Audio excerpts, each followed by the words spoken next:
Hello and welcome to the Full Scottish here on Broadcasting Scotland. I'm Kenny McBride, and joining me at the table today are Ronnie Cowan, MP for Inverclyde, and Sandra Brown OBE, who founded the Moira Anderson Foundation 20 years ago.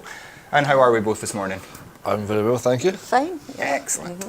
Well, we'll get straight into our first story, and this is the coronavirus. We've been obviously following this story for some weeks. It's been an ongoing saga for a number of people, most especially some people who have just been allowed to leave a cruise ship. There were 32 Britons and Europeans on the Diamond Princess, which landed in the UK on Saturday. Some of those people have now been sent for another 2 weeks of quarantine in the Wirral. There are a couple of people, being taken off and sent other places. This has just been an ongoing kind of nightmare for all sorts of people in all sorts of ways. Ronnie, do you think we're past the worst at this point? I'm totally unqualified to answer that question. This is a medical issue. I am surprised that people were allowed off the cruise ship. My understanding of it is, you've got a virus like that, you contain it. The spread of the virus is the worry, because once it goes out there into the community, it could move very, very quickly. It's quite a mild virus, but people who are already ill, very elderly people, we know people have been dying from this. But the number of contacts with it, the number of deaths isn't that large, but you've got to stop it travelling, or else those deaths will start to increase and could increase quite dramatically. So I would have thought keeping the people on the cruise ship in the first place was a smart thing to do. Yeah, I mean, I heard one person talking about being on the ship. They'd basically been confined to their quarters for the whole quarantine period. They were kind of allowed on deck for an hour a day. Basically, it was like being in prison. Do you think there's how much do you think we still need to worry about this, Sandra? Well, something that strikes me about this particular virus is that the whistleblower was ignored. And I mean, I know some of the issues that are coming up later, we'll touch on that very subject. But why was that poor doctor in Wuhan who tried to say, hang on everybody, this is a really dangerous one, and of course he has now died. Why wasn't he listened to? Why was he ignored? My heart goes out to all the cruise ship victims, because it would be awful. Cabin fever is a rotten thing to have, but it's better than being dead. Yeah, well, that's it. I mean, there was a bus summit down in England the Thursday before a recess there. I was invited to it and I didn't go to it, but I know a few people who went to it. And after that, I'm actually contacting them and saying, "You've been at the summit, have I seen you since Thursday?" And this was like the Monday afterwards, and had I seen them after that Thursday, which thankfully I didn't, then I'd already been to see many, many people in my constituency. I'd been to see Scottish Enterprise, I'd been to local social housing development, and I'm thinking that's how it spreads. If you don't know, and then out there in the community, so to keep it confined in one place has to be the way, surely, to treat it with absolute sympathies to the people who are stuck in that situation. But the people who are coming off that cruise ship, hopefully will all be absolutely fine. And the ripple effects are awful. I mean, we've got friends who've got a daughter in Singapore who works with the university, and she's having her second baby. She's now having to come home because the situation there, the advice she's been given is it would be better for her to do that. Yeah, I mean, this is because of China is such a big country, has so much industry and whatnot, which kind of shut down for a very long, for kind of an extended New Year break. This is having a knock-on effect on all sorts of issues. What was your reaction to the way China responded? Because we had an interview with a gentleman who was on tour there with his band. Yeah. And he said that the most amazing thing was that China, because they don't really do democracy or anything, they can just make things happen very quickly. And he said that literally overnight, China just shut down, fences went up everywhere, keeping people in place. Yeah. Do you feel like China has overreacted, or do you think this is the kind of reaction that we need with these novel viruses? It could be the one and only situation where China's actually got it right.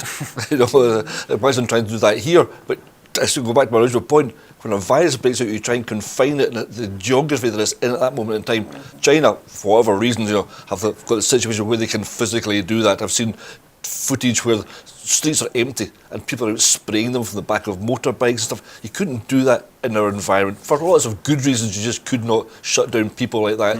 But in terms of containing a virus and stopping it spreading and keeping it in one geographical location, then China's maybe more capable of doing that. I say, but for all the wrong reasons. Yeah, and I mean it's a particularly difficult thing because apparently the virus is transmissible before you start showing symptoms. I mean that's the really scary thing, isn't it? Yeah. Well, think of that film. Was it Contagion? That just takes you back. But my view is that China, got it wrong, and the horse bolted out of the stable, and they've had to do really, really, incredibly tricky, complex manoeuvres to try and come up with strategies to try and now contain it. But as you say, a bit too late down the line for a number of people, including the poor whistleblower. Yeah. Anyway, we will move on from this. As we have been, we will keep an eye on this coronavirus story as it develops. We have heard, of course, from China that the new cases have been declining pretty consistently for the last week or so. So it does appear like we are past the worst. But again, as you say, once people start making contact with other humans, there's always a risk that there's another flare-up. So we will keep an eye on that. But we move on now to the United States, where last night Bernie Sanders, the Democratic Socialist senator from Vermont, won a resounding victory in the Nevada Caucuses. This makes Bernie Sanders the first Democratic candidate ever to win the popular vote in all of the first 3 states. That's Iowa, New Hampshire, and Nevada. Iowa and New Hampshire, of course, are 90% white, so they don't really reflect the American population as a whole, and certainly not the Democratic electorate as a whole. But Nevada is a much more diverse state, about 30% Latino, about 10% black, and a growing Asian American group. What's your response to Bernie Sanders seemingly starting to run away with this nomination process? It does seem that he's going to run away with this. It seems he's got the momentum's going behind him. So the first 2 states might expect him to do very well in, but now he's taking Nevada, and it's going to be interesting. There will be bumps along the way. There's bound to be. I was a bit of an Andrew Yang guy. As were everyone here. So. I was a bit disappointed when he dropped out of it. But Bernie Sanders has been saying the same things consistently over a long period of time. So he's not just a new kid in the block. He's a very experienced campaigner, a very experienced senator. So he knows what lies ahead of him. And when you look at the competition, I think a lot of people will be rowing behind Bernie Sanders after the years of Trump start to have their effect in America. Yeah. Sandra, have you been following the American election at all? I have, yes, because my daughter's in New York, and of course, yeah. she definitely is a Bernie fan, as am I. I think it's a very encouraging sign that possibly the electorate are taking a bit of a deep breath and maybe stepping back and thinking, where are we actually going in the world? And, to me, they're on a scary path because of Donald Trump. So I would hope that Bernie Sanders, I agree with what you said, that he's got a great deal to offer. He's been singing from the same hymn sheet for a long time. He's not one of these people that tries to sort of jump on the bandwagon and see what the flavour of the month is. So therefore, any time I've seen him, I've thought, you've got stability, you've got sense. And I mean, one of his major issues is to get universal health care, which it kind of always blows my mind that America, the richest, most powerful country in the world, still has hundreds of thousands of people every year go bankrupt because they can't afford to pay their medical bills. I mean, does your daughter have health insurance? You said she worked in entertainment, so it's often that kind of short-term work that makes it difficult. It could be very, very dodgy, but in fact she's been lucky. She did a scholarship at Yale in theatre design, and so she's never stopped working since basically she came out, having come from Glasgow from RSAMD. So she's done a range of things, including props on Orange is the New Black, and some film, Madam Secretary, the one about the Russians, which is the Americans, which is very, very good. Oh, yeah. But she actually was encouraged very early to see if she could fix up health insurance. And luckily, the union that she's in, which is the Americans, the artists and technicians, film crew, they're actually very active in making sure, because of accidents on film sets, because of health and safety, they're hot on this. So, but it still is a worry. It really is a worry, like if something major happened. Yeah. And she's in good health, she's in her 30s. But yeah, I would worry about it. Yeah. I've got a brother, my brother lives in California, in San Francisco, and his daughter, my niece, lives in New York. So I talk to them on a regular basis, and apart from Bernie Sanders, who they're very hot on as well, they talk, the amount of their income they have to set aside for this. And of course, my brother's Scottish originally, my niece is over here a lot. They understand our health system, and so they're big advocates for it in America to say that this should be provided free at the point of need for people. But it's a big step for Americans to take that on board. I always wonder how they got to this stage in the first place. At what point did it seem to be all right that rich people could afford to get it, and poor people are literally left outside looking in? Yeah, I mean, it's such a strange thing, this idea that, and it has been said for the best part of 100 years, the accusation has always been, but that's socialism. And, it's really not. No, it's not. There are plenty of, explicitly capitalist, quite right-wing countries like Britain, for example, where it's just accepted that the NHS is important, and even the Tories pay a lot of lip service to the importance of the NHS. I mean, they can see that there's a lot of money to be made with an American-type system, but what do you think there is in the American psyche that just will not, where so many people just will not accept? I don't know if it just grew from it. Did it grow from a society where everybody was scrambling right from day one? Lots of immigrants coming in there, and everybody was scrambling for it, and then once you got a bit of money, you could buy that bit of security for you. And has it just never been checked at any point where someone said, yeah, but the situation is that we should all have access to it we're all part of this country together. And we all know, it makes perfectly good common sense to give people access to free medical care, because it stops complex problems later on in life, which become more and more expensive to be treated. Yeah. So we've got that understanding that if you treat people early, then it keeps them in better health, keeps them, if you want to be more productive in your society. Whereas America doesn't seem to have got that. No, and I don't know what the resistance is about either, but I'm wondering if it's sort of tied to the sort of culture which has led to them keeping guns, which is very much that, you're there, you're on your own terms, your life, is you've left that country behind, you have to look after yourself, to look after number one, which we're not about, and I mean, a mark of a civilised society is the ability to look after the most vulnerable, even if you think some of them are not deserving of that. If they're vulnerable, yes, it's going to cost, as you say, the country more in the long run.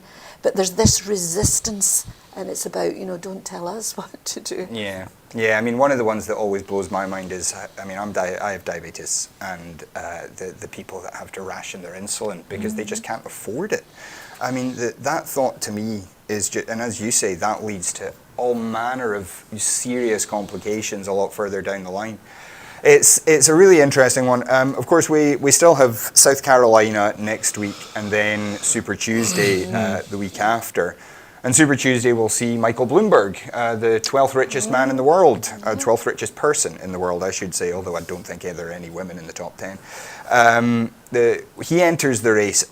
What impact do you think that's going to have on how things go forward? Because this guy has already spent $400 million, more than all the other candidates combined. And he's in second place in a number of polls. Yeah, it's going to be very interesting. That's what I said at the top, that Bernie knows what lies ahead of him. And to be honest, the current contestants aren't the ones that will be giving him the problems. It's when Bloomberg steps in. And I hope they agree on a candidate, then get after Trump. And sometimes these internal competitions are so damaging that it doesn't leave you in a fit place. You win the internal competition, like, that's like, great, I've won that. But your team's so exhausted, your resources are so exhausted, that then go and fight Trump, which is what this is about. They exhaust themselves. So I'm hoping at some point this campaign kind of a very positive aspect in what the Democrats want to become and what they want to take forward. Yeah, I would agree, and I hope Bernie doesn't suffer from burnout, because he's got a lot to offer, I think. And, we got rid of, rotten boroughs and MPs who were corrupt and who paid, money. You just need to see something like Paul Dark that was on, and just how easy it was to buy your way into a seat. And that's just a ridiculous thing to be going on. I mean, he should be there on his own merits, not because of how well off he is. Yeah, but I mean, money, it plays such a huge role in the American process. I mean, there's hundreds of millions of dollars, and there's 5 other candidates there in Nevada who have all raised tens of millions themselves, and this may be the end of the road for them. And either this week or next, they could be dropping out, saying there just isn't a way for me to win anymore, and all that money is just gone. It's just been spent on advertising and salaries for a handful of political consultants. Exactly, it's been spent on advertising consultants who encourage people to stand and run to a stage, and that money gets siphoned off, and that happens in all sorts of industries and organisations where people were taking on projects which never come to fruition, but somewhere in the background people are making money off the back of those projects. It's very fruitless, very, it just sticks in my throat thinking of all that money just going down the tubes. Yeah, I mean, it's something we have a lot less a lot less money spent in British politics. But I mean, we still have problems with kind of dark money and whatnot. How much do you see that issue of money in politics as a problem? Are you kind of a public funding of elections kind of person? At the front line, it's okay, because you have to declare all the money that comes into your campaign, and if it's over a certain amount, who it came from. And if it's from abroad, that limit comes down, so we know where the money's coming from. And of course the Electoral Commission set a limit as to what I can spend. As an MP campaigning for my seat, they give you so many pennies per person on the electorate plus a block of money, and it comes to something like £13,000-14,000. That's all you can spend. So that's what you do. Because the background from that, the sort of stuff you're talking about, is if big corporations or organisations want to promote a political party, then they can be spending money as well. And it can be done quite subliminally, and through social media. There's adverts coming and going, and we're not very sure who's paying for them, where the money's coming from, how many, who can check all of social media all the time.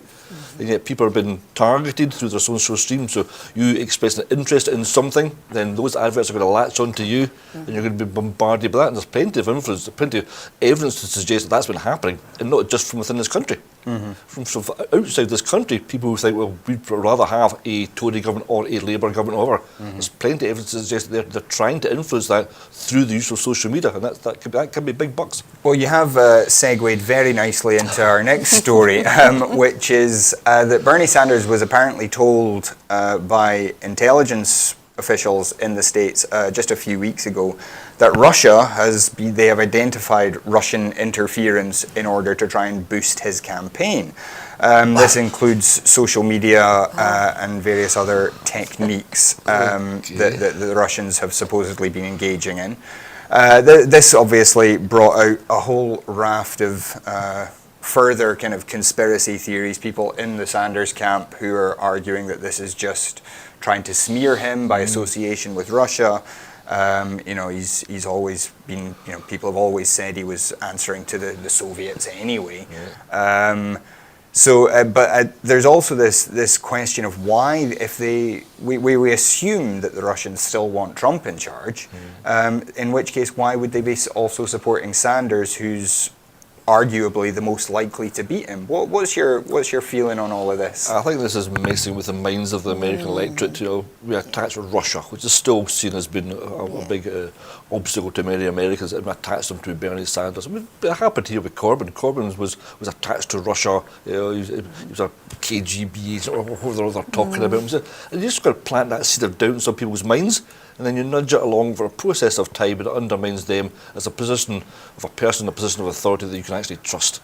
So this week it's the Russians, next week will be China, and you just keep on planting those seeds of doubts in people's minds, and undermine Sanders as a viable candidate. But what is sad is, yes, I think it is to do with mind games, and it's been a feature of quite a few American election campaigns now, smearing, horrible smearing going on, and we've had definitely elements of that as well. But at the same time, we shouldn't kid ourselves that between what happened in Salisbury with the poison scare and also the downing of the Ukraine, the Malaysian jet. I mean, I spoke to an aviation expert last week in Edinburgh, and he was absolutely adamant that, you know, there was a lot of posturing and mind stuff going on just before that. And had those folk gone on to a British Airways flight to Australia, that wouldn't have happened, because what was coming out of on the social media and the stuff at the time was very definitely that there were trigger happy people in Ukraine, and British Airways would have gone round that space. They wouldn't have taken the risk which the Malaysian pilots obviously, well, maybe not them, but their authorities did, which was to go right on over that airspace. And so I don't think we should ever kid ourselves about the real danger that could be lurking there. I mean, we've talked a little bit about social media there, and this has been an ongoing discussion, particularly around this election, but it started being a really huge issue 4 years ago, both in terms of the Brexit campaign and the American election then. What can we do about Facebook especially, who've said that they're not able to verify the truth behind any political advert on their platform? So there's an awful lot of stuff that we just never see because we are not the people who are targeted. How can countries help to address that kind of thing? The problem is, and there's many problems with the internet, is it's grown so quickly that it's leaving us behind. The technology is advancing so quickly. The people that are on top of that know all the tricks of the trade, and the legislators like myself are sitting back going, oh, how does that happen? How can we tie that down? Because it's tie down one bit, another bit pops up. And that's the problem we've been having. We've been too slow to react to it. But a lot of the onus has to lie on the people that provide those platforms, whether they're providing ISPs, whether they're a Facebook or a Google or whoever. You're getting people into that. You're opening up a window into those people's lives, and it's a two-way thing. So the people who are providing those platforms have to have some serious legislation enforced upon them to make sure they're doing the right thing. And as soon as I say that, enforced upon them, people go, oh, freedom of rights, freedom of speech. I can say what I want, when I want. But there has to be a limit here, particularly because we've got so many kids on social media. And they've been exposed to all this stuff. It's becoming part and parcel of their lives. And we have to be much more responsible and saying, yes, you may want to express your opinion about this, but let's do it within the confines where we know what you're saying is truthful and is factual and can be backed up. Yeah? You're right, it's grown so fast that boundaries weren't set properly at the very beginning. And of course the background I come from, child protection, dealing with a charity that's supporting people who are affected by child sexual abuse, I can tell you the number of people who are affected by what's out there and comments. I mean, we're aware, why do we have this problem? Child and adolescent mental health services aren't coping. Little youngsters going on, suicide sites, porn sites. It's very scary. I mean, it's not just a case of you're swimming out of your depth. I have to say to kids these days, you're swimming and there's piranhas. There's piranhas lurking and there's all sorts there. Please talk to a trusted adult if you're not coping with it. Yeah, as you say, I mean, this is not just politics. There's a lot of things go on the internet that we just can't see. And as you say, that can be a big child protection issue. Is that something that you're finding is becoming just a bigger and bigger issue? Well, it's a huge issue. It can't be ignored, and I'm the same as you. Like, I don't know how we catch up with it now, because the genie got out of the bottle a long time ago. But there are protective measures we can put in place to help children. But there's that whole age group, this is worrying me, the whole generation coming through, where a lot of youngsters maybe think that what they see on porn sites is the norm. And you think, we've got real issues here when they're kind of... they're vulnerable at that age because there are people who are not clear about their sexuality, they're not sure about their identity. So if they can kind of get caught up in something where it says, oh, this is normal, this is how it should be, it can really set someone back quite a bit on their path, I think. And of course and this applies to the political side of things as well. There's things like the YouTube algorithm where if you view one video about kind of right-wing politics, you'll then get more and more extreme politics recommended to you. Is there any kind of talk at Westminster in the kind of political circles that you move in Is there any understanding of this issue, and how much are people talking about reforming things to fix it? We talk about reform, we talk a lot. I think there's very little understanding of the actual technology involved and the process that would have to be taken on, because every time we say it, you get accused of closing down people's human rights. And people have to be exposed to, I think, that extreme levels that you see on the internet to say that's what we're talking about. We're not talking about somebody coming on a chat line and arguing their cause, or they support this football team, this political party, or you can just do that. That's not an issue. It's the extreme levels people go to subvert other people and to corrupt people and to groom them. Absolutely.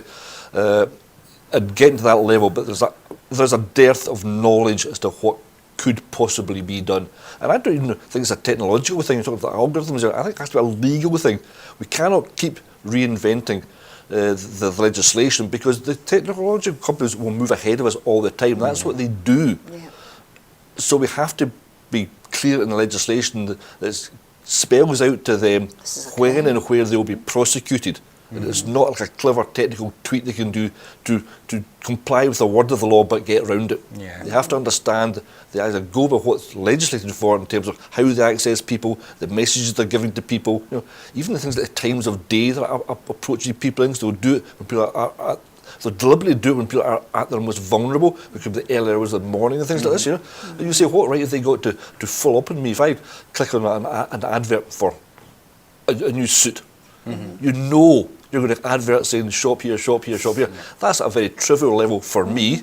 But for some people, that's going to be a real issue. People have got a shopping compulsion. That happens with gambling, which I'm very involved in. You put on a slight gamble here, those bookies will come after you. They've got no right to do that. They're invading my privacy. That window into my world is my private life. We have to have legislation which says to people, here's a line you don't cross. And it's not about the technology, it's about respecting people's own space.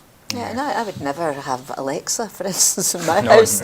And my grandchildren, they use it and think it's wonderful. But to me, that's just, there's somebody sitting there listening. There's a spy in the room. I mean, they call me paranoid, but no, she is. I think once you combine Alexa with a TV, I think you've basically got your telescreen from 1984. It's something that can listen to you all the time, that's watching you all the time, recording everything you think. And then it just all feeds into the algorithm to tell you what they're going to push to you next. Anyway, moving on. We have heard that the Pentagon has revealed a deal with Britain to replace Trident. This said earlier this month, Pentagon officials confirmed that the proposed W-93 sea-launched warhead would share technology with the UK's next nuclear weapons, which implies that a decision has already been made about how the replacement for Trident is going to move ahead. The UK has not publicly agreed anything. The Ministry of Defence annual update to Parliament just before Christmas just said, work also continues to develop the evidence to support a government decision when replacing the warhead. But last week, Admiral Charles Richard, who's commander of the US Strategic Command, said this effort will also support a parallel replacement warhead programme in the UK, whose nuclear deterrent plays an absolutely vital role in NATO's overall defence posture. So this is something that I'm sure you'll be discussing over the coming days. What's your feeling about this coming out via America, and secondly, the fact that a decision has been made without Parliament being involved in it? Well, okay, there's a number of strands to this. There are laws in place which says Parliament can make decisions about war, which they don't have to come back to the actual Parliament to. So government can make decisions, they don't have to come back to Parliament to discuss. The Prime Minister has the royal prerogative, and he can literally declare war if that's what he wants to do. He can also end wars if that's what he wants to do. So there's issues in there which they will always again say, well, it's a matter of sort of military intelligence. We can't discuss everything here in an open forum, because that then leaks out. My basic problem with this is that we are looking to renew and expand the Trident ballistic missile system, which we know is pretty much redundant for a number of reasons.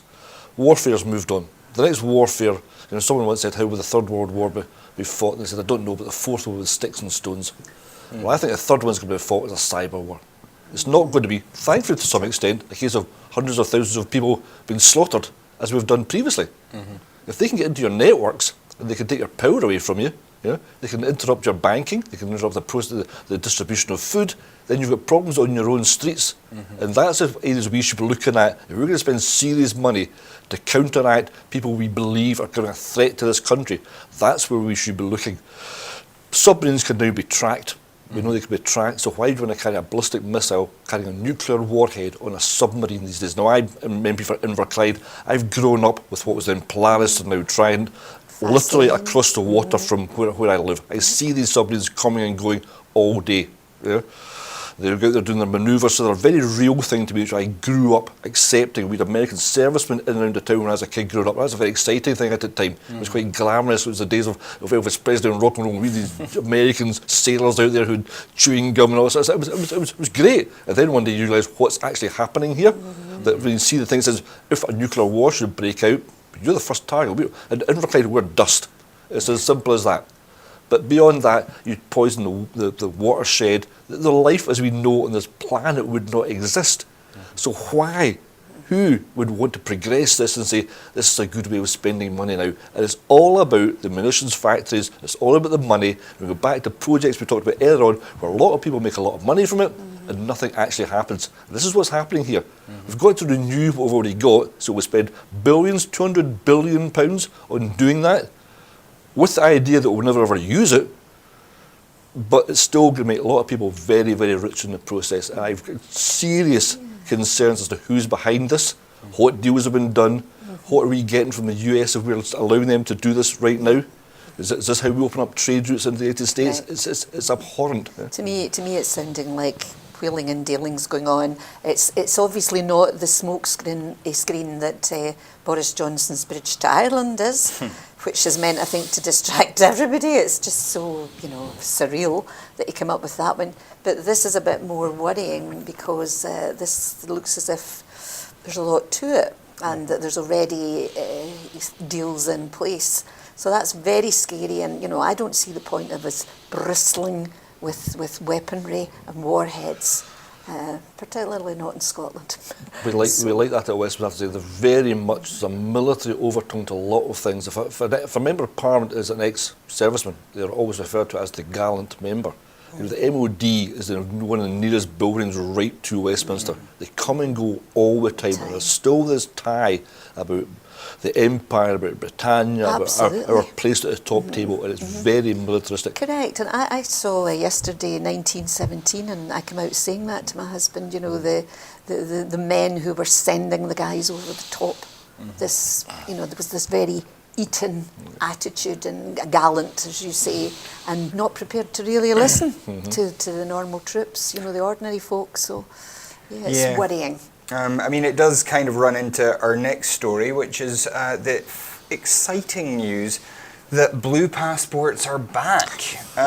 These Polish-made passports, because there isn't a British company that could do them to the same quality and the same price, but they are being made in Poland, designed in France, because, again, Britain doesn't seem to have the capability of doing this stuff well. But it's very exciting for certain politicians. Boris Johnson has said how outraged he was back in 1988 when his blue passport was taken away. He of course had an American passport at the time, so I don't know why he cared that much. But we've also heard Priti Patel saying she can't wait. This is a wonderful opportunity to re-establish our national identity. How is your national identity affected by the colour of your passport, Ronnie? I was overjoyed. I was beside myself with this is a document which allows you to travel from country to country, which we haven't used much while we're in the EU because we don't actually need one that much. The least important thing about that document is its colour. It's like someone buying a new car and you say, "What do you buy?" A white one. That's hard. That's what this is like. I've got a blue passport. Yeah, but you're now going to stand in long queues to use this wonderful new blue passport to get into countries who apparently are manufacturing it and designing it for us. It's absolutely ludicrous. I got an amazing quote from Seb Dance, the former Labour MEP for London. He says, I actually like the French-designed, Polish-printed new UK passport.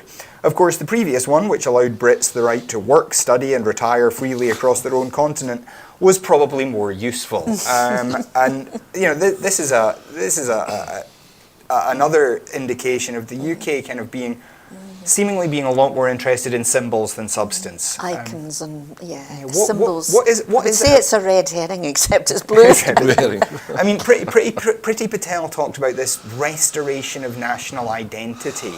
I mean, what kind of national identity is it that is so reliant on having a different coloured passport from your neighbours? I think it's nonsense, because it starts taking us into the realms of you need to have this colour of eye to get in.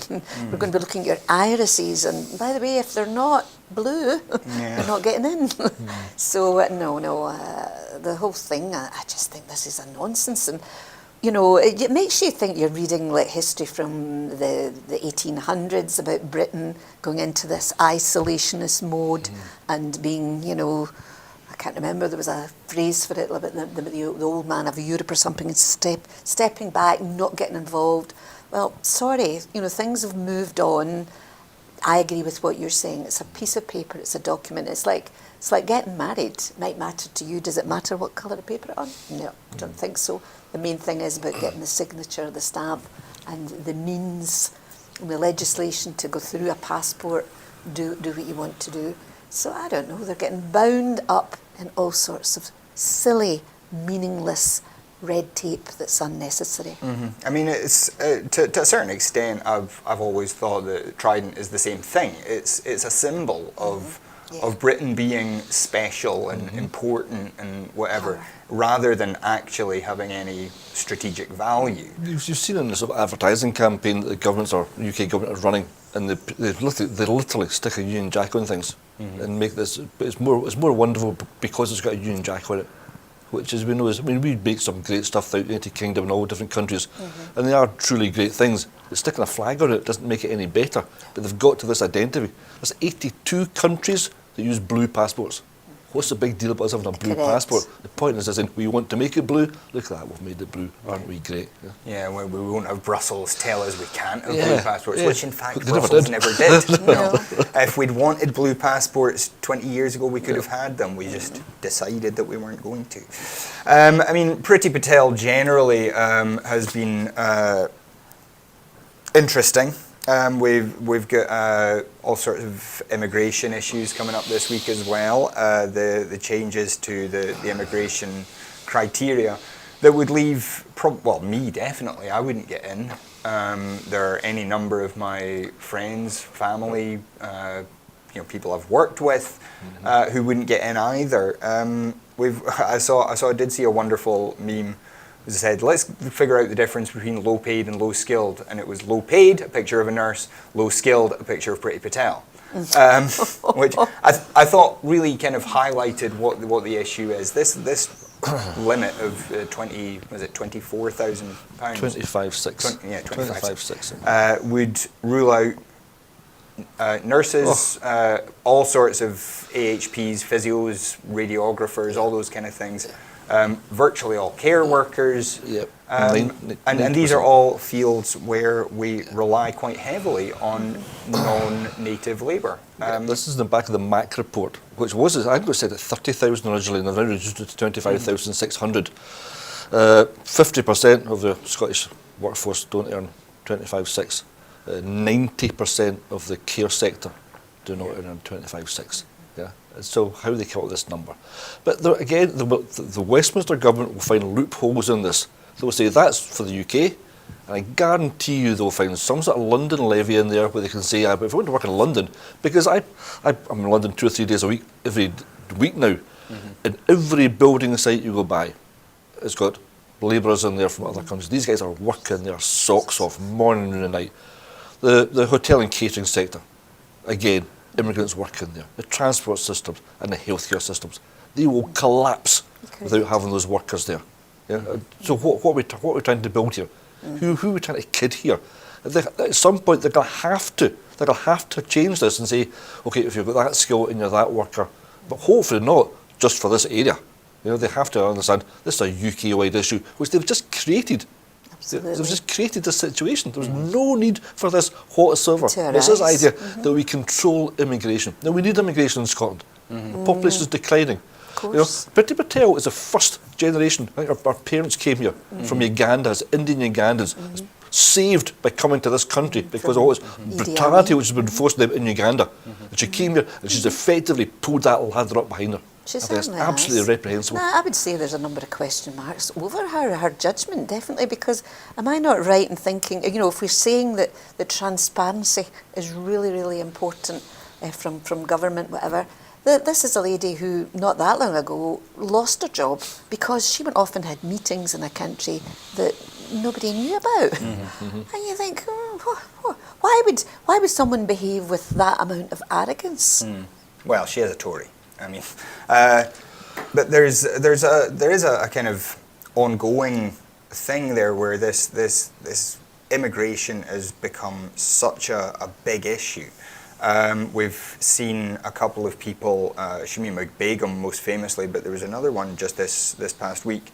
People, British citizens, having their passports taken away from them. I mean, they're not even allowed a blue pun. Having their citizenship removed, and with being made stateless. That's against international law. But it's been decided that for whatever reason, those people are just not fit to be British. What do you think that says about who Britain is becoming as a country, or is as a country, and is just revealing? Who guards the guardians? You know, I mean, it's the same way I don't understand, you know, like Guantanamo, places like that. There are people being tortured. In the States, I mean, I think it was John McCain actually came out and he had been tortured as a prisoner and said, you know, there's never going to be any justification for treating people like that. Well, that's the way I feel, that you know, governments need to govern, information needs to be sought, but there are ways and means, and you know, we've lost the plot if we go down that kind of route. Yeah, and as you said, Ronnie, I mean, Priti Patel, having been an Indian in Uganda, or her parents were Indians in Uganda, immigrants to Uganda, and then to have come to Britain, you would think that there might have been some understanding of what being an immigrant means, and how difficult that can be, how heartening, you know. She was given a safe harbour here, and she's now going to withdraw that opportunity for lots of people. I hear this all the time. My office does a lot of work with passports and visas because we've got embedded expertise. Just simply through the people I employ, have got a lot of expertise in that area. So we take on a lot of this, and it's growing and growing. And there's an awful lot of inquiries saying, I'm not sure if I'm okay now. Is that unease bringing to people's minds? Am I, as a citizen of Germany or am I now okay here in the UK? Am I going to get kicked out? Should I be starting a university course? Should I be changing my job? And that unease, I think, actually helps the government, and they know what they're doing. Because people think, I don't need this. I can go elsewhere in the EU. And I can live my life and I can bring my family up there. So we're eroding that part of our fabric of our society, which I think is good for us. Immigrants coming here, sharing their experience, makes us a wider, broader, more tolerant society. Until you've got that mixing with people, there's going to be a bit of residents who don't know these people. But we've broken down those barriers slowly in Scotland. And we've now got, when I was a kid, I was growing up with a big Italian population in Greenock.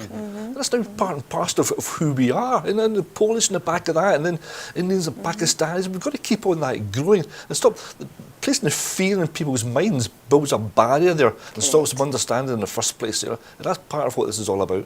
Yeah. Anyway, we do have to move on. I mean, this story is one that will just keep rolling because I don't think government policy is about to change anytime soon. But this one, Jean Vanier, the founder of L'Arche International, a Catholic organisation that works with people with disabilities, has been, he died last year at the age of 90, but a report has just come out accusing him of sexual abuse of at least 6 women. Now, these were not disabled women. These were women that he worked with in other contexts.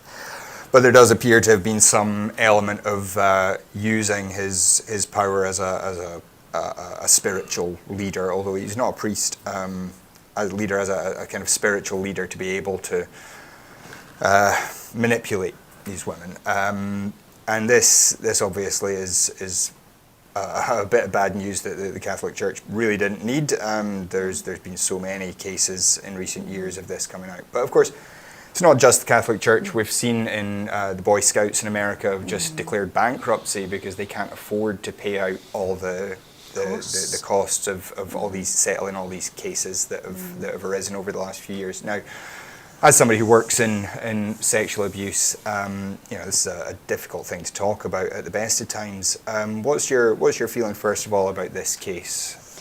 Well, it's very, very symbolic of the thing that is the root cause of all of this, and that's power. You mentioned the word power, and there it is. This guy did it because he could. It's the same way as we've all been very shocked about recent developments with our finance minister who's gone, because that came as abhorrent that someone would use their power to groom a young person who was only 16. So sometimes we find that we're very shocked and we're upset because it's someone that maybe we've admired in a position of authority. They've been a skillful person, possibly a very good politician, and you think, why on earth would they do that? So this Catholic charity organiser, founder of it, why on earth would he use his power in that way? I mean, it's horrendous because it's a real betrayal of what the Catholic Church would be all about. Yeah. But as you say, it's across the board. We've found huge spikes in numbers coming to the Moira Anderson Foundation for help after Jimmy Savile, and then more recently after the football scandals. But we've also had several to do with Boy Scouts, Boys Brigade. So there's something going on, whether it's Time Up, Me Too, I don't know, where people are more prepared to call it out. There's never been a better time to be believed by the police. There's never been a better time to get support. And of course, we've even got the situation where, thankfully, the current Scottish Government, they've had to take it on the chin and look what's happening in a few weeks' time. We're having a former, very, very powerful leader and First Minister, unbelievably facing, sexual charges from a number of women. And that's very hard, but at least we're confronting it. It's transparency again. Yeah. It's not being put under the carpet. I mean, who knows what the outcome of that trial is going to be, or Harvey Weinstein for that matter, or what's happening following Jeffrey Epstein's demise. I think the Prince Andrew situation, that sickened a lot of people because you thought, there's someone who didn't seem to even think there was a problem about having a great, strong friendship with someone who clearly was involved with trafficking of young women. Yeah. So I think people are less and less inclined to put it under the carpet. When I set the charity up 20 years ago, the foundation, some people actually said, is there going to be enough work for this charity to do? And I can assure you that, given that in January we saw 78 new referrals through the door, that's men, women, children, all age groups. And yet 20 years ago this week, when we started, we were looking at having approximately 100 cases a year. So 2020, January figures, 78. Now a lot of those cases won't go to court, as you know. Of course. It's very hard to get corroboration with a lot of these things. Especially with these historical cases, it's really difficult. But what I am saying is people are more willing to speak up. I think they realise that if they take stuff like this to their grave, or they keep going and never discuss it, they'll make themselves ill. You've got all these things that appear like irritable bowel syndrome, drink problem, don't know what all. A lot of the causes can sometimes be traced back to things in your childhood that you didn't deal with at the time. Yeah. I'm not saying on every occasion that'll be the case, but we've certainly found that. And we've found that the younger someone comes to us, I think 2.5's the youngest person we ever had, and right through to about 80. Because older people often come in, grannies and grandfathers and uncles and aunts often come with a family and they'll say, this happened to me. And then they need support as well. But what I would say is, if you can get young people speaking up about it when it's happened, they're far more likely to heal and recover. And Ronnie, this is, as as Sandra says, this is something that affects all parts of society at any time where there's often an adult with a powerful relationship with a child, or a young person, or even just somebody who somehow they have power over, like Harvey Weinstein, like this Sean Vanier case. We see sexual abuse happening. We've seen it in politics. I mean, David Steele just quite recently was kicked out of the Lib Dems over his covering up for Cyril Smith, and we know that, for example, Prince Andrew had connections with Epstein. Jimmy Savile had close connections with the Royals, with Maggie Thatcher. It really does affect all parts of society. What is there that can happen in the political sphere, do you think, to try and, first of all, clean up its own mess, and then to try and provide frameworks to help the rest of us? Absolutely, the first step is to clear up their own mess. Westminster, I work in, is a strange place. One of the first things that struck me 5 years ago when I was first elected, with my first 2 or 3 weeks at Westminster, was the very strange relationship between people in power and the people that worked for them. I'd never seen that in Edinburgh. In 35 years I'd worked for many companies all over the UK and many in Europe. I'd never quite seen this dynamic before, where you get people who are the senior politicians who are put on a pedestal, and they've got lots of young people working for them. And immediately I thought, that's a very unhealthy relationship we've got going here, because these young people want to keep them happy. Yes. They see it's a way to progress their career or to make better connections in the short term, and there's that dynamic where if the person in power wants to abuse that power, I can see it easily being done. Not in every case, by any manner of means.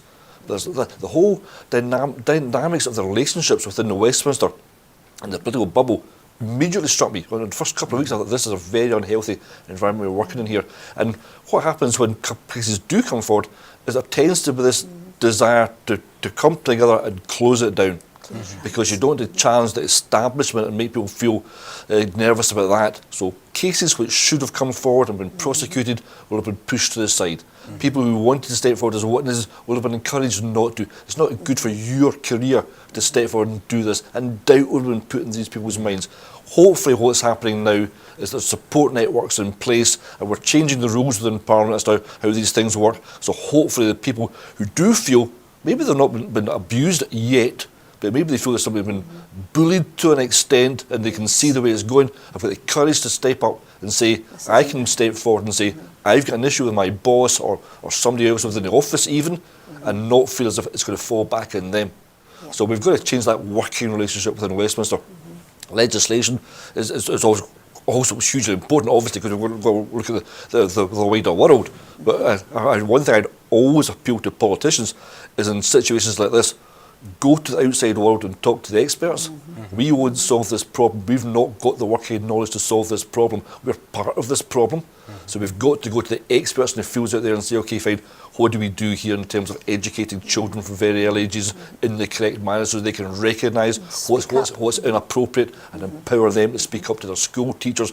Or, I mean, it's absolutely about power. And you talked about the people from Scouts and BB and football coaches and stuff like that, you know. Uniforms have a lot of power. Absolutely, kids will look up to that. Also, your point about legislation having to change. I mean, I would really like to think, following the Derek Mackay scandal, that what we would see next month is the Education Committee at Holyrood is looking at disclosure. You know, when people have to, obviously put forward, it's PVG they call it now. But basically, that could be tightened up to include public figures, because at our charity over the years we've had many MPs, MSPs who've come and opened this, met people. Would never have occurred to us, but you think about it, it's in plain sight. So for someone, for instance, like our local MSP in Airdrie, who's a very smashing person, and the MP who's at Westminster, they've both been in our charity. Now, it would never have occurred to me if they'd said, would you like a visit through to Holyrood? I can arrange that. I've got a group of kids here. Here's my phone number. Here's my mobile. But basically, we need to actually say, at the charity, if all our staff are being checked, and our therapists, play therapists, art therapists, all our volunteers are being checked, all our trustees are being checked, then there's no reason why the local public figures should not have had gone through a screening as Absolutely, absolutely. Of course, I mean, the disclosure can only do so much. much. It is only going to show up if there's been some investigation or some serious allegation in the past. But it might put somebody off Yes. becoming an MSP or Yes. an MP. Yes. If they've got anything in their background, they might just go in a different direction. We do a disclosure thing during the vetting process within the party, but it's completely voluntary. There you go. Is there anything which would affect you? And if I did have, but I don't want to discuss, just say, well, no, of course not. But you're absolutely right to have that sort of put in front of you on a legal basis might just discourage people thinking, Absolutely. well, And politicians are very, I mean, you brought this up, but they're very scared because they think, Profumo.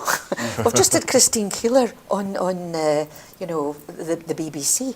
And there was a whole government was brought down by somebody really, you know, having sexual affairs with people who shouldn't have been having. So if something is attempted to and tries to be covered up, it's one of these things that grows arms and legs and can become incredibly, you know, malicious, and it could. So things have got to be brought out in the open. Call them out when it happens. Don't let it fester on, because it inevitably affects all sorts of things after and that. yet we still don't know the entire truth about the Profumo affair. That's true. Yeah. Now, it is 20 years since you established the Moira Anderson Foundation. It's the anniversary now, the 63rd This is anniversary today, of her disappearance. Now, this wasn't a story I had heard much about. I mean, it's before I was born. So tell us a wee bit about the case itself and why you did set up the organisation. Well, I was 8 when Moira disappeared without trace from our town. She was the middle of 3 girls, a really respected family, you know, not well off, but very few families were well off then. And she really disappeared in a blizzard of snow. Little girl lost. She was on the front page of all the newspapers for just a week. And then slowly it slid off the front page. And a lot of people were interviewed at the time. But I didn't discover till 1992 that, in fact, my father had been interviewed, or was supposed to have been interviewed, but I had a conversation with him after a very long hiatus, you know, where I hadn't seen him for a long, long time. And I had some uncomfortable memories from my own childhood, not of anything happening to me, but of various things with friends and cousins who, you know, said things like, you know, can't come and play with you anymore, and it's because of your dad. And when you're only 7 or 8, you really don't understand a lot of that. But my father went off the scene when I was 16. He went off with a bus conductress to Leeds. Really stayed out of my life for way over 20 years. But actually did come back with a vengeance, because I had a conversation with him in February 1992 where he linked himself to Moira's disappearance. And so, what was it that was that what prompted you to set the organisation up? No, basically I was so shocked by the conversation that we had, where I realised that he told me my granddad, his father, had blamed him for Moira's disappearance, and I learned that she had got on my dad's bus in a blizzard of snow, that he'd been the last person to speak to her and the last person to be in her company. And what I also became aware of is that he was a prolific sex offender and had gone to jail, had gone to Saughton prison, to do with another girl in the same age group as Moira. So it was one of those things that by the time the local police realised that Moira was not a runaway and she wasn't going to turn up, her photograph wasn't even put on the BBC by the police till the May. She disappeared in February, so that's a bit unbelievable for us to hear that now. But what I realised had happened was that my father wasn't rounded up as one of the usual suspects because he was in jail at the time. Oh dear. So it's taken a very long time, but I ended up setting up the charity because I had to write a book about the injustice that had been delivered, not only to Moira but to cousins of mine that I found out that half a dozen of them had all experienced abuse, various friends. It was really quite mind-boggling how many children he'd managed to get to. And I have no doubt that that possibly carried on in Leeds after he moved. But what I found in the 1990s was people looked at me when I said, I think my dad might have been part of a paedophile ring. They looked at me as if I was very, very strange. And why would I be saying this? And I said, no, I think there's a lot of evidence. I mean, as luck would have it, or maybe you would say luck didn't come into it. Yeah. By coincidence, I was teaching people about child protection. I was a lecturer in a college. I was head of childcare in a college in West Lothian. So I began to realise that the experts, the law lords, really had done a great injustice to Moira. And so I wrote a book called Where There Is Evil, which became a bestseller. And that gave me the means of setting the charity up in 2000. And so, I mean, we are starting to run out of time here. So what exactly does the Moira Anderson Foundation do, and how can people support it or get involved or contact you for help if they need it? Absolutely go on our website, which is very easy to find. It's just Moira's name, .org. And we support families who are affected, individuals who are deeply affected, and it doesn't matter where you live. Bute, for instance, we've supported people on Bute recently following a particular case that I think you'll know of that I'm referring to. But we've helped people from the Highlands and Islands because often there's a stigma attached to this particular crime, and sometimes it can be easier for people to come to Airdrie or Glasgow or Edinburgh. We're spread through the central belt, and we've now supported thousands of people, and to me that's the best legacy that Moira could possibly have from something just horrific. Yeah. Scotland's longest unsolved crime, but it's still live. There was a witness even who emerged in January 2020, so never say never. Yeah. Well, we are, as I say, we are out of time. I'm sorry. I would like to have been able to talk a wee bit more about this, but as I say, we are running right out of time. Thank you so much for the work that you do, though. Thanks for coming in to talk about it. And as we said there, if you are affected by these issues, moiraanderson.org is the website. You can go there and find out about the services that Sandra and her organisation provide. It's as we said, it's something that happens far too often in far too many parts of our society, and it's so if you are affected in any way, then please do reach out and see how you can be helped. It's the only way that we can move forward, is if we try and kind of work together on it like that. But that has been all we've got time for on The Full Scottish today. I'd like to thank Sandra Brown again and Ronnie Cowan. Sorry for leaving you out a wee bit at the end there, Ronnie. I hope you understand. Not at all.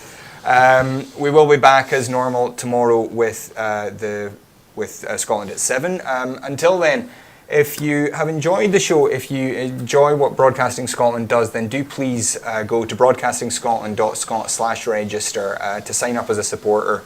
Your £5 a month can make a huge difference to what we're able to do here, both in terms of the quantity, the quality, and the type of programmes that we can produce. As we always tell you, Broadcasting Scotland would like to be a full-service broadcaster doing all the things that the BBC does, but for less money and with a slightly different perspective. That's what we're aiming for. So if you're able to support us financially, please do. If you can't, don't worry. The shows will always be free to view online. But there are other ways you can help. You can retweet us, follow us at Broadcast Scot, and retweet the stuff, talk about us. Let your friends, your family know that you're a fan of the shows here, and let them know what we do. Encourage them to watch and support us as well. And most importantly, right now, actually, if you have any skills to offer, or any skills you would like to learn about producing TV, whether that's being a journalist, writing stories for us through the week, whether it's working behind the camera or working in front of the camera, there are lots of roles available for people who want to get involved. So if you're interested at all in doing that, please do get in touch with us, either through social media or on the website. we would love to hear from you. And finally, don't forget that we are now on the Amazon Fire Stick. You can ask Alexa now to bring up Broadcasting Scotland. But I'm just being told in my ear there's some sort of problem with it today, so probably shouldn't have brought that one up right now. Russians. But it is probably the Russians coming to get us. But anyway, that is, as I say, all we've got time for. Thanks again to Sandra, thanks again to Ronnie, and thanks again to you for joining us. As I say, we'll be back again with Gordon tomorrow at 7, but until then, have a great day.